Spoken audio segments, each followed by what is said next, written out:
Action dear viewers, আপনারা দেখছেন স্বদেশ ডট টিভি, একসাথে দেখছেন রেডিও স্বদেশ ডট নেট এবং সাথে আছি আমি আরজে সাইমুর এবং এই মুহূর্তে রয়েছি শিশু শিল্পী আপনের মোরগ অ্যালবাম অনুষ্ঠানে এবং আমার সাথে রয়েছে এবং তার পাশে দেখতে পাচ্ছেন চিত্রনায়ক রোশন রয়েছে এবং যার কথা কি বলবো, আপনারা রিসেন্টলি দেখেছেন তার চমৎকার সেই সিনেমাগুলো এবং কথা বলবো তাদের সাথে। এবং প্রথমে আপনার কাছে চলে যাই, তোমার আজকে প্রথম একক অ্যালবাম এবং সেটা হচ্ছে যে অনেক মানুষের সাথে অনেক গুণী শিল্পী একসাথে, তোমার অনুভূতি কেমন?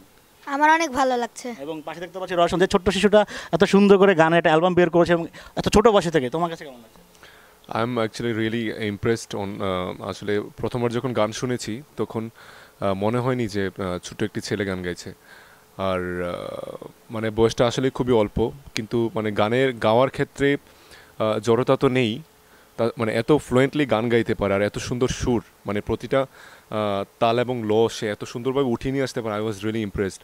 ফার্স্টে বিশ্বাস করিনি যে আমাদেরই মানে খুবই কাছের খোকন আলিমুল্লাহ ভাইয়ের ছেলে সে। অ্যাকচুয়ালি আমি অ্যাপ্রিসিয়েট করছি তার এই গান আরও খুব সামনের দিকে অনেক ভালো কিছু করবে।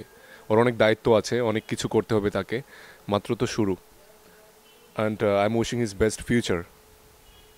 আপন, তুমি এই ছোট বয়সেই আমি তোমার গানগুলো দেখেছি মিউজিক ভিডিও বাবাকে নিয়ে এবং মাকে নিয়ে, এবং মার ভিডিওটা গত সপ্তাহে আমি দেখেছি প্রোমোটা, আজকে ফুলটা দেখলাম, সেখানে কোনো হার্ট টাচে অনেক কিছু ছিল এবং বাবাকে নিয়েও তুমি অনেক এক্সপ্রেশন দিয়েছো। সো এই যে তুমি ছোটো বয়সে দিয়েছো, এই সবচেয়ে তোমার গানের পিছনে তোমার যে ছোটোবেলা থেকে এত এত কিছু করছো, সবচেয়ে অনুপ্রেরণা বেশি কার, তোমার বাবা না মার?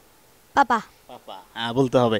সো যে তুমি যে ম্যাজিক করছো, গান করছো, আবার ভালো ফুটবলও খেলো, তো এই তিনটার মধ্যে তোমার বেশি ভালো লাগে কোনটা তোমার?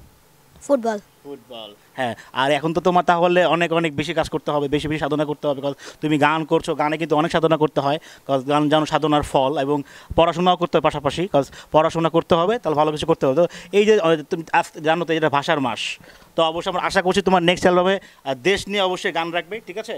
আর আমাদের দর্শক যারা আছে তাদের জন্য কিছু বলো, যারা তোমাকে দেখছে। যারা আমাকে দেখছে, আমার সিডি অবশ্যই কিনবেন। আর আমার সিডিতে 8টা গান আছে, অবশ্যই শুনে আপনাদের আশা করি ভালো লাগে। ওকে, সো রোশন, আমাদের দর্শকের কাছে বিদায় নিব, কিছু বলো।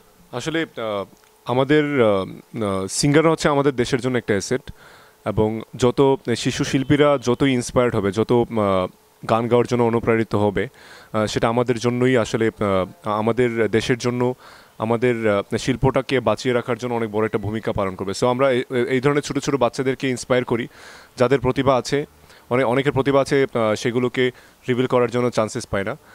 সো আপনের মতো করে আরও অনেক মেধাবী সিঙ্গার, ছোটো ছোটো শিল্পী আছে, ওদেরকে আমাদের উচিত ইন্সপায়ার করা, যারা ভালো গান গাইতে পারে তাদেরকে সুযোগ করে দেওয়া। আমি সবাইকে অনুরোধ করব যে আপনের এই অ্যালবামটি সবাই সংগ্রহ করবেন এবং গান শুনবেন। আশা করি আপনাদের সবার খুব ভালো লাগবে। অল দ্য বেস্ট আপন। ওকে, থ্যাংক ইউ রোশন আপন, এবং ফিরে যাচ্ছি আমরা স্টুডিওতে।